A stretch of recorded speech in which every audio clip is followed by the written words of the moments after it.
ਨਿਗਤ ਸਈਦ ਸੁਣ ਰਹੀਆਂ ਨੇ, ਬਹੁਤ ਪਸੰਦ ਕੀਤਾ। ਨਿਗਤ ਇਸ ਵੇਲੇ ਕੀ ਕਰਨਾ ਤੂੰ ਜਿਹੜਾ ਮੈਂ ਖਾਣਾ?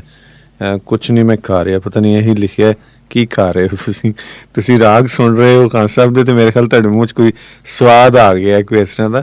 ਪੰਜਾਬੀ ਕਲਾਸਿਕ ਟਾਈਮ, ਯੂਸਫ ਪੰਜਾਬੀ ਤੁਹਾਡੇ ਨਾਲ, ਔਰ ਅੱਜ ਦੇ ਸਾਡੇ ਪ੍ਰਾਹੁਣੇ ਨੇ ਖਾਨ ਸਾਹਿਬ ਅਨਵਰ ਦਰਬਾਰੀ ਖਾਨ, ਔਰ ਇਹਨਾਂ ਕੋਲੋਂ ਅਸੀਂ ਕਲਾਸਿਕੀ ਮੌਸੀਕੀ ਸੁਣ ਰਹੇ ਹਾਂ। ਨਾਲ ਅਸੀਂ ਹੁਣ ਫੋਕ ਵੀ ਸੁਣਾਂਗੇ, ਪੰਜਾਬੀਆਂ ਜਿਹਨੂੰ ਖਾਸ ਕਰਕੇ ਖਾਨ ਸਾਹਿਬਾਨ ਕਹਿੰਦੇ ਨੇ ਪੰਜਾਬੀਆਂ, ਅਸੀਂ ਇਹਨਾਂ ਕੋਲੋਂ ਪੰਜਾਬੀਆਂ ਵੀ ਸੁਣਾਂਗੇ।